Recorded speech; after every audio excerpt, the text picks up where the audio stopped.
NASCAR has always been one of the most competitive forms of motorsport, whether it be between drivers or between teams. Millions of people all over the world are fans of this series because of its fast-paced and exciting action. The 1990s are often cited as the pinnacle of NASCAR's popularity, but the reality is that this was merely a prelude to the sport's true golden era.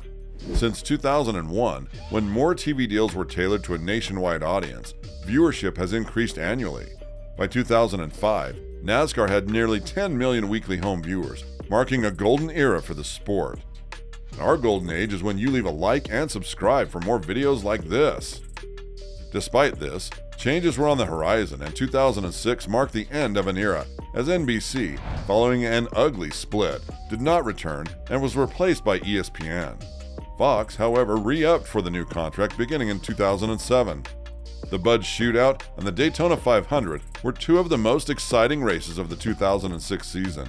Denny Hamlin, a rookie driver, won the Bud Shootout, while Carl Edwards dropped in the standings after receiving a questionable penalty for passing below the yellow line. Unrest in the NASCAR community was also sparked by comments made by Tony Stewart, who raced in the event, about the possibility of someone getting killed. Despite these challenges, the sport continues to thrive to this day. Whether it's the roar of the engines, the tight competition on the track, or the camaraderie among fans, NASCAR offers something for everyone. The world of NASCAR is a high-octane world full of excitement and surprises, and every race presents its own unique set of challenges. From tire trouble to financial considerations, every driver must navigate a complex web of factors to make it to the finish line. Take, for example, the case of Jeff Green, who found himself struggling to make it to pit road in his car. With a tire already lost and more trouble on the horizon, it was clear that this would not be an easy race, and yet, Green and his fellow drivers soldiered on, determined to overcome whatever obstacles came their way. As the race progressed, the lead changed hands several times, with drivers like Jeremy Mayfield encountering their own challenges due to contact on the track. Despite the difficulties, the players remained focused and determined, their eyes fixed on the prize as they approached the half. But even as the competition raged on, trouble was brewing just out of sight. During a commercial break, a crash occurred, with Jamie McMurray colliding with Tony Stewart. As Stewart slid up the track, it seemed as if he might break free of his harness and careen out of control. Meanwhile, in the main building, Jeff Gordon was making a pass on Stewart. But what happened next left many scratching their heads. Gordon seemed to almost run over Stewart or squeeze him, despite the obvious risks involved. It was a decision that could have had disastrous consequences. As the race wore on, drivers like J.J. Yaley and Carl Edwards found themselves struggling to keep up, with Yaley in 99th place and Edwards in 18th. But no matter what the standings said, every driver knew that anything could happen in NASCAR, and that the race was never truly over until the checkered flag waved. During the race, a reckless driver backed across the track, leaving several cars with nowhere to go. Although the replays are available, the driver responsible for this unusual crash is unknown. As a result, a caution has been issued for the BP45 car that was parked in the left rear at Daytona. Investigations will be conducted to understand what led to this incident. As the Speed Week began and ended, Carl Edwards spent the majority of his time in the garage. Despite this, over 200,000 fans of Budweiser showed up to cheer on Dale Jr., since skilled racers like Matt Kenseth were about to make things interesting. The Grade 8 wasn't enough to guarantee victory. By the middle of the race, it was clear that Jimmy Johnson and Tony Stewart could run with the best of them. The most exciting event of the day ironically involved the same two drivers on NBC, the network known for commercials, but the Bud crew failed to get the right setup. Although the race descended into chaos and mayhem, some expert drivers narrowly avoided disaster.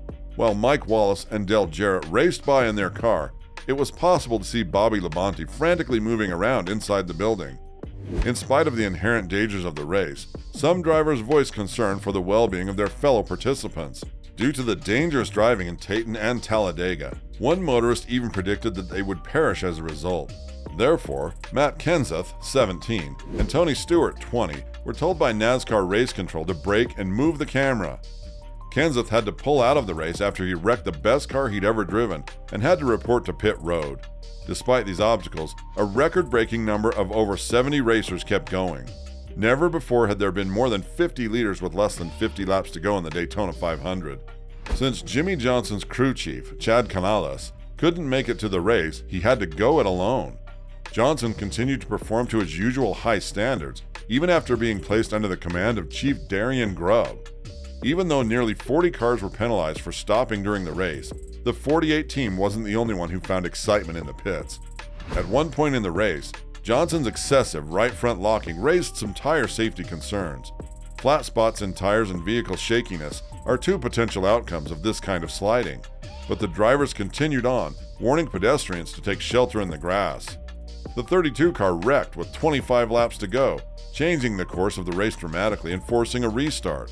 When another wreck occurred 6 laps later, it ended Kurt Busch's chance of winning the Daytona 500.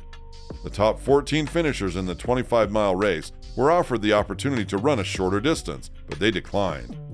Sadler stayed in last place as the race progressed, but he could have gained valuable experience by giving up his spot in the lead car to one of the other 2 drivers. Kurt Busch vented his anger at the crash that sent his car to the garage by saying, "We had a fantastic car all day." When the white flag was waved with 1 lap remaining, Newman was tied for 5th place with Sadler and Dale Jr. Newman stepped away from Johnson before telling him to wait in line.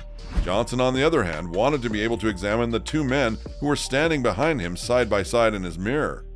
After James "Jimmy" Johnson took the checkered flag at the Daytona 500, the race was called due to a lack of caution flags. This was Chevrolet's 4th straight win and Hendrick Motorsport's 2nd straight. Johnson's first championship came in 2006, and he went on to win 5 more, including the most recent in 2013.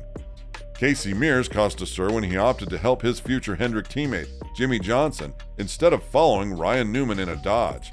The average start time for that day's NASCAR race, which was watched by 19.355 million people, was just before 3 o'clock local time. The event was watched by over 37 million people from 11 different countries, a testament to NASCAR's massive popularity at the time. What are your recollections of this contest? Do you think NASCAR will regain its former glory? Tell us in the comments, leave a like, and subscribe for more videos like this.